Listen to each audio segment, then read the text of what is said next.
Good afternoon, everyone. I'm Russ Harrison, Director of Government Relations for IEEE-USA in Washington, D.C., and this is our August recess legislative update for 2020. Surprisingly, quite a bit is going on here in Washington still, even though technically both houses of Congress are on recess. And traditionally, August is a very quiet time in Washington, but not this year. Got a lot of stuff going on. Start with our casualty list of 2020 so far. To date, 8 members of the House of Representatives have lost primaries for next year. There are a number of additional legislators who are retiring or running for some other office, but we have 8 legislators who've lost in their own party's primary. I expected this list to be longer. It's a little longer than kind of historic norms. But given the tumultuous and fractured nature of the political debate today, I actually thought there'd be more of these this year. On the list, about half of the people on the list, there's something wrong with them. Congressman King, for example, in Iowa, had an unfortunate habit of saying racist things and hanging out with people of questionable attitudes. We'll say. And so there was a reason he lost. But a number of them, Congressman Clay and Congressman Clay and Congressman Riggleman, for example, there was nothing really wrong with them. Their parties just decided to go with someone else. I mentioned Congressman Lipinski on a previous call. He was a great friend of ours, a tremendous supporter of STEM and of engineering, but his political views were a little out of step with the Democratic Party, and so he was replaced. There are still primaries in a couple states this month and a few next month, so we may add a few extra names to this list. But so far, this is a little less exciting than I thought. Let's move on to our economics update. We just learned that the United States added 1.8 million jobs in July. That's a little bit above expectations. Markets were generally expecting somewhere between 1.5 and 1.7 million new jobs, but dramatically below the May and June total of 7.5 million jobs for the 2 months together. That's not too unexpected. Excuse me. A number of states have been more restrictive and been shutting down more businesses as COVID shifted kind of from the northeast to the south. So a lot of experts were expecting a more dramatic drop off in jobs than what we saw. 1.8 million jobs in 1 month would go down in history as one of the best months in American history for job growth, if not for May and June, both of which were dramatically better. The unemployment rate dropped to 10.2%, which again is almost a full percentage point increase, which is quite good, but 10.2% is not good. We're still merely adding back jobs that we had lost instead of creating new jobs. Interestingly, retail added a huge number of new jobs, so perhaps the demise of our retail sector has been somewhat overstated. Another economic indicator that popped up, which on the surface seems to be a bit of a concern, is the CPI, or the Consumer Price Index. This is a measure of inflation, and the number in June was 0.6%. And a 0.6% increase in prices in 1 month is actually not good, and that's a little on the high side. And it would be a matter of concern, except that the Consumer Price Index dropped dramatically in April of 0.8%, which is a dramatic decrease. And overall, from March to May, prices dropped 1.3%, which is indicative of a dramatic decline in economic activity. And so the Consumer Price Index increase of 0.6% in June is really just a bounce back from some remarkably bad numbers showing deflation in March through May. Now, this is going to come up again in a second as we turn to some of the policy stuff going on. Specifically, COVID relief, one of the relatively few legislative vehicles that's still being worked on. And this is being worked on right at this very moment. The negotiations are ongoing between the Senate, the House, and the White House. As you know from previous updates, the supplemental unemployment insurance that was put in place by Congress in March as part of the CARES Act expired the last day of July. The expectation in March was that the COVID situation would have resolved itself by now. It has not. So the additional $600 that Congress provided in unemployment benefits for Americans has now gone away. And there is political pressure on Congress to do something about that. Most members of Congress agree that something should be done about that, but they cannot agree on what that would be. The sticking points in the negotiation, primarily between the Democrats in the House and the Republicans in the Senate, White House mostly aligned with the Senate at this point, although there's some differences there as well. The sticking points are primarily the unemployment relief. Democrats have passed a bill through the House that calls for the $600 to be added to unemployment insurance until the end of the pandemic. So they basically want to continue until COVID goes away.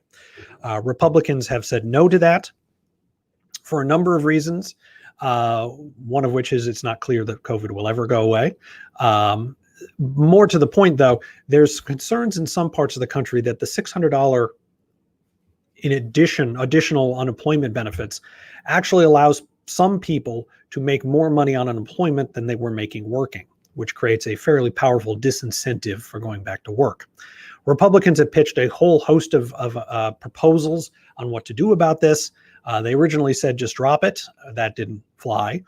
Then they said, well, $200 a month additional benefits, then maybe $400, then maybe $500. So there's a debate about the level. Additionally, there's a debate about the duration. Republicans typically want an end to the unemployment benefits. They like the fact that the $600 ended on July 31st, which forces Congress to revisit this. What they don't want to do is create a new entitlement program that goes on forever.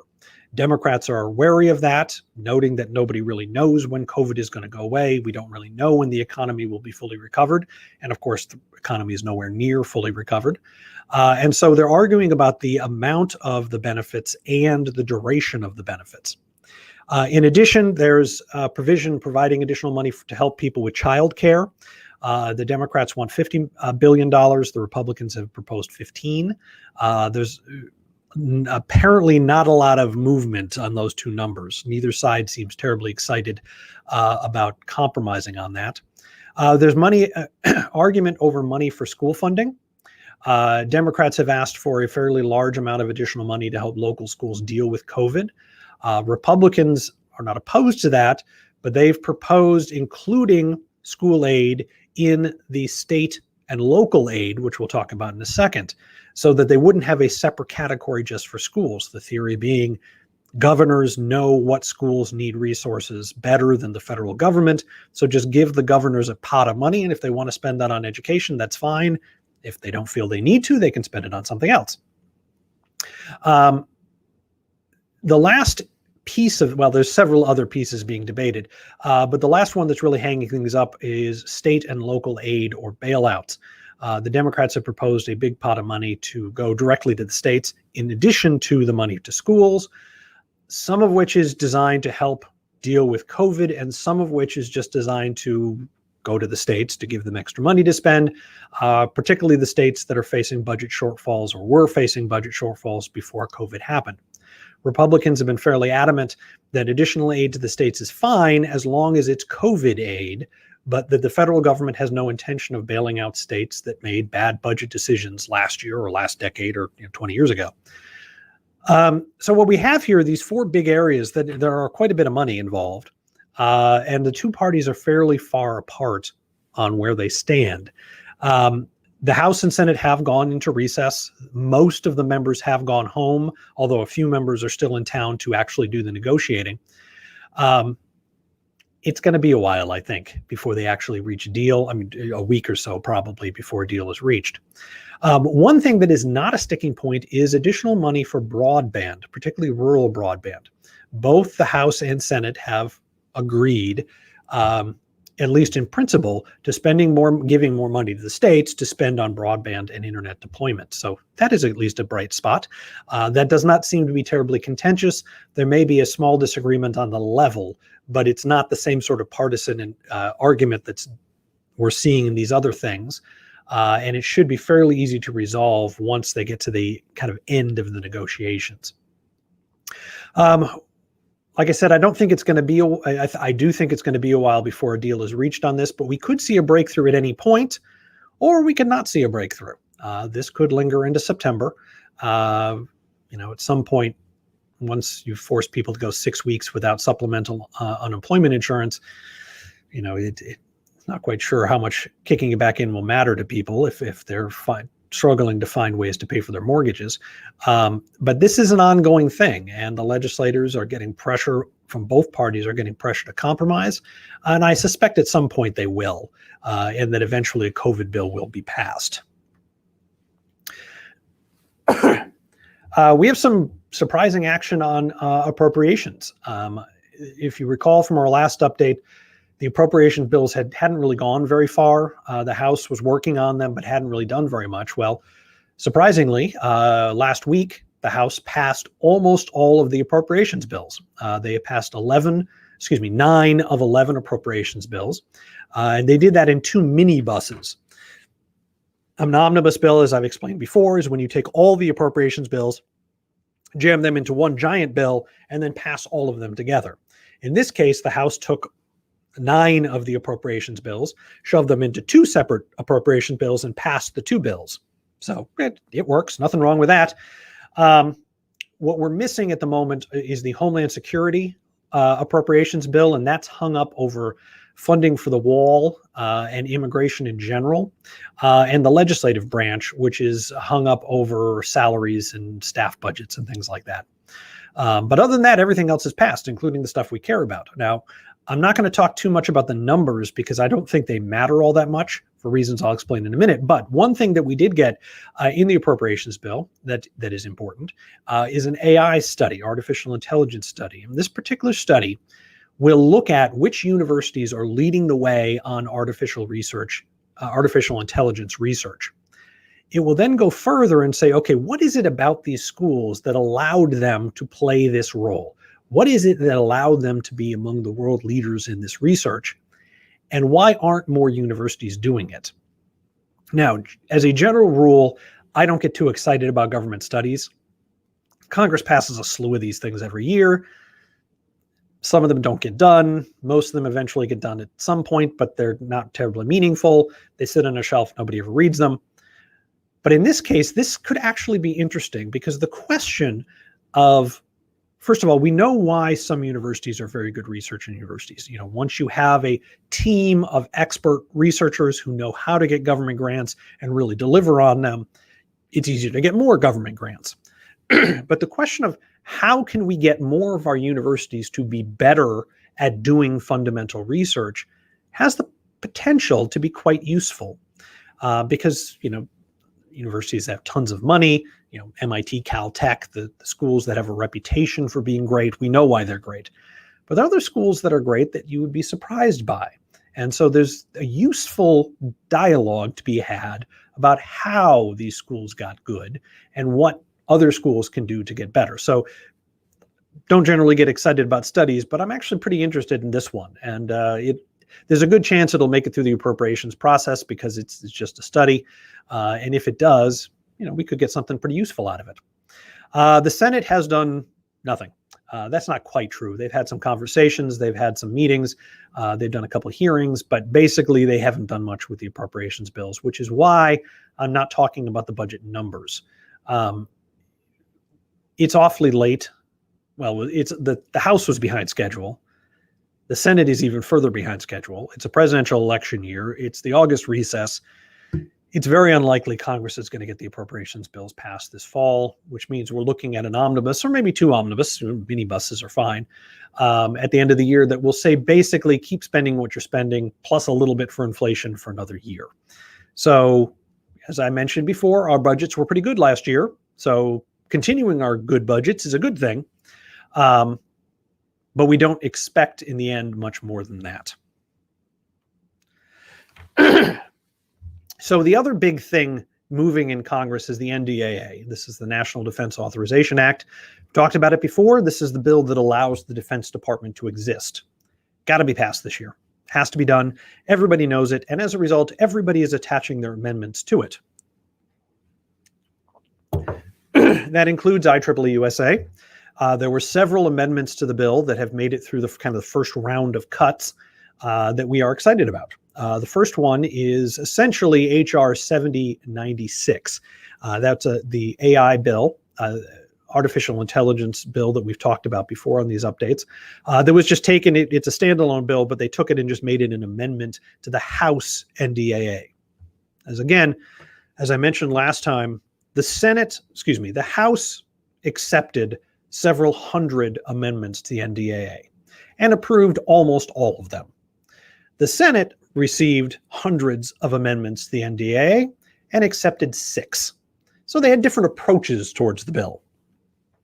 So the AI provision is not in the Senate bill, but it is in the House bill. And that's important because when the House and Senate go to conference, when they reconcile the difference between the two bills, this amendment and some of the other amendments we'll mention in a minute are on the table, which is good. That's the best we can do at this point. So the AI amendment that we got in there creates a national AI initiative office in the federal government to coordinate efforts between government agencies when it comes to AI research.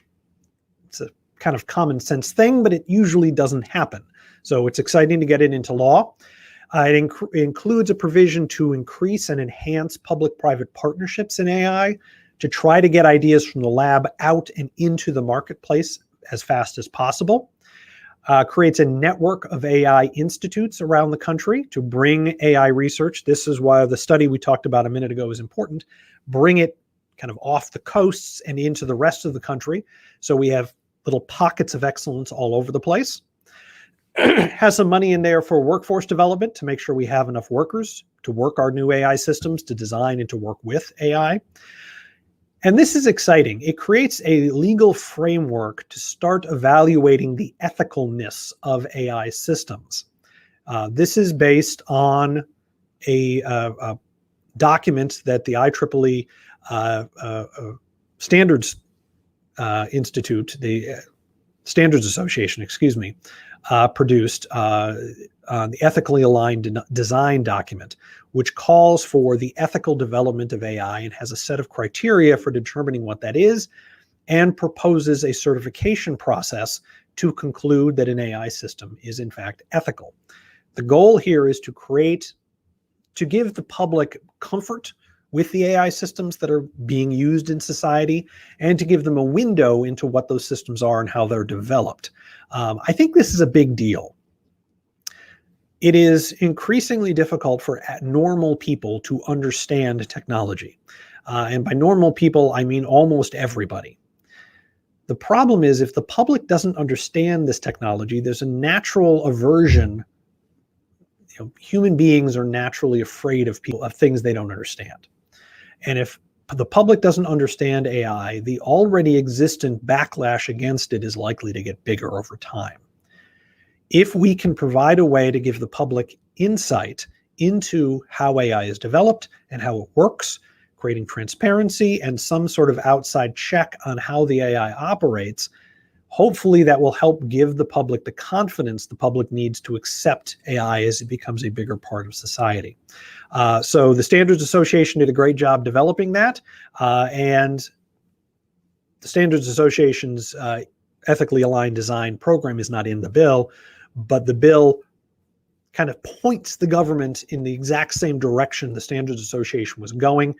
We've already briefed legislators a couple times on the Standards Association work, and we look forward to pursuing that in the future. A couple other amendments we've talked about before to the NDAA. Both the House and Senate accepted the CHIPS Act. This is Senator Cornyn's bill to bring chip manufacturing, semiconductor chip manufacturing back into the United States. Has money for research, money to build facilities, to build fabs. And so we're pretty excited about this. We're thrilled that it was one of the 6 amendments that was accepted in the Senate. The fact that it is in both the Senate and the House makes it very, very likely that this bill will survive the final bill, into the final bill and become law. The Endless Frontiers Act did not make it into the Senate bill, but it did make it into the House bill in a weird form, but that's okay.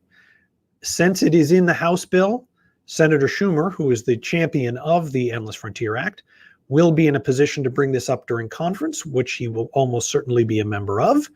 And so we got our fingers crossed and are currently working to encourage the other conferees to also support the Endless Frontier Act in the conference committee. You'll remember Endless Frontier authorized an extra $100 billion in fundamental technology research and reoriented the National Science Foundation to focus more on technology research. Still does the other stuff, all the other sciences as well, but adds this to their list of priorities. A couple interesting developments on H-1B visas. First of all, President Trump ordered the Tennessee Valley Authority to rehire some Americans who had been displaced by H-1B workers working for a contracting agency, which we appreciate. That was 100 or so jobs that had been lost that had now been reclaimed. The president also announced that he will be signing an executive order prohibiting the federal government from replacing Americans with temporary foreign workers, either directly or through a contractor. Now that's great. Took him a little while to do it, and he hasn't actually done it yet.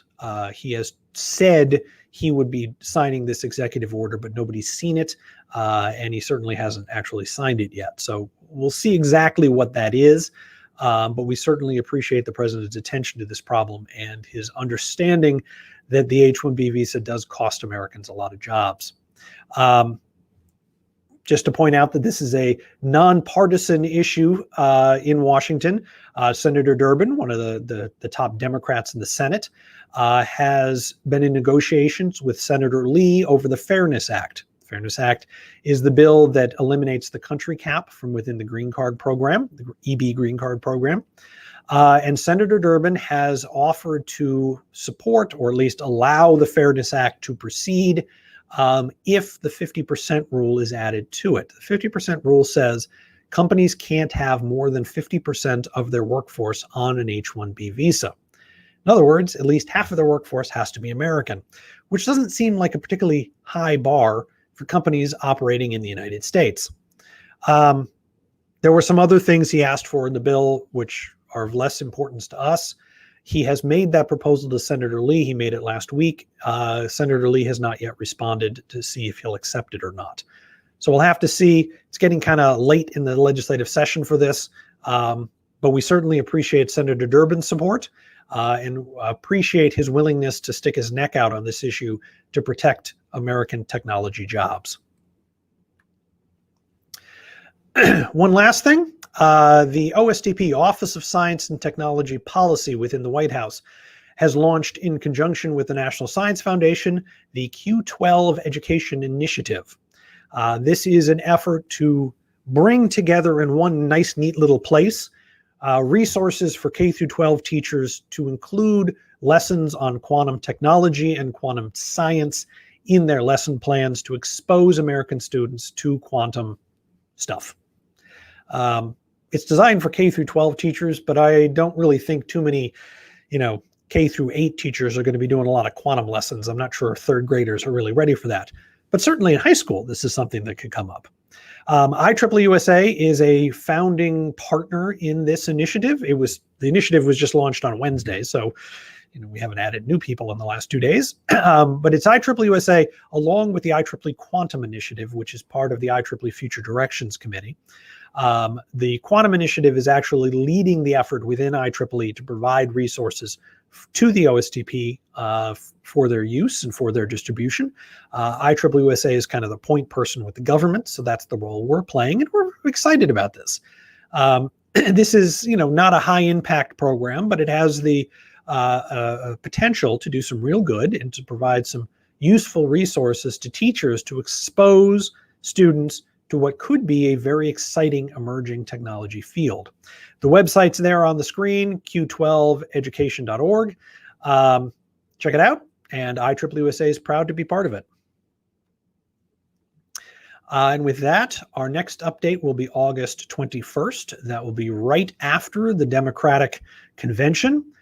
So that update and the following update, we'll spend a little time talking about the party platforms and where the various presidential candidates stand on issues of importance to IEEE members. And I am Russ Harrison, Director of Government Relations for IEEE-USA.org. My phone number is 202-530-8326. My email address, r.t for Thomas.Harrison@IEEE.org. Feel free to reach out anytime. And if you have questions now, feel free to put them into the little chat boxes, whether you're on Facebook or YouTube or whatever other platform we happen to be projecting this on at the moment. If I don't answer them right now, I will try to circle back later this afternoon and get to them. And with that, Jonathan, do we have any questions up at the moment? Yes, we do. Oh, good.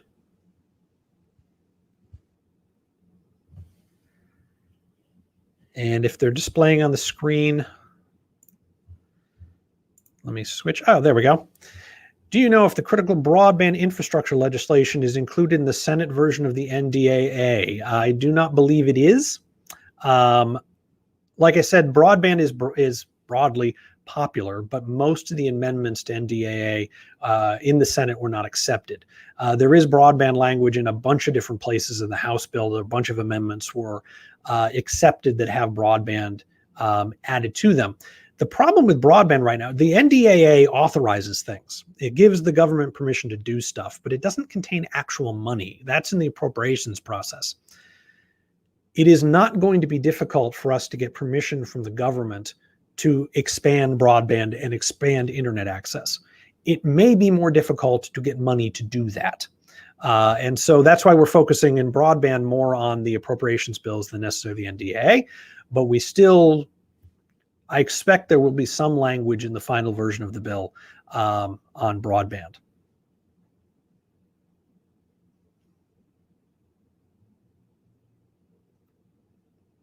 Is the current AI bill in alignment with the PCAST delivers roadmap to spur industries of the future? If you're talking about the amendment to the NDAA, they're in alignment in the sense that they're both pointing in the same direction, but the amendment in the NDAA is smaller than the PCAST roadmap. The PCAST roadmap has kind of guide for what kind of research we should do, what kind of investments we should be making. The amendment is not nearly that specific, but it's consistent. In other words, if the government were to choose to do what PCAST has suggested, the amendments in the bill would support that, but it doesn't say that explicitly. That's really, the PCAST roadmap is really too detailed to put in legislation. You don't want to lock that stuff into law because you got to be flexible as the technology moves. So they're consistent, but not identical.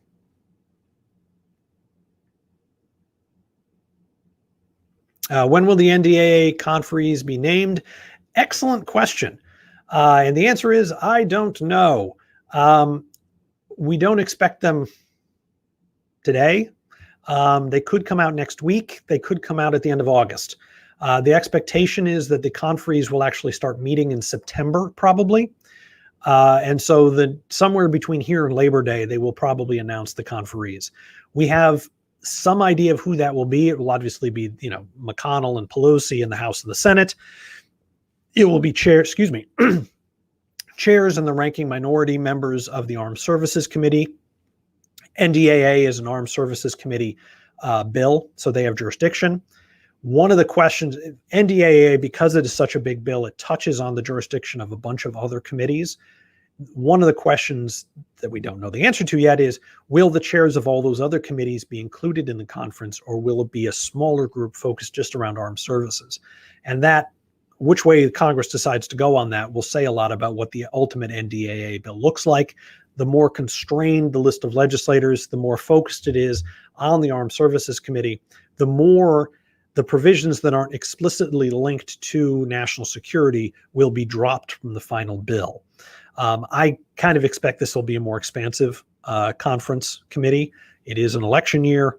There are a lot of legislators that could use some visibility on these things, and so I expect it to be a longer list of legislators. But we'll have to see. But I don't expect those conferees to be named until middle of the month, towards the end of the month. But it could be sooner.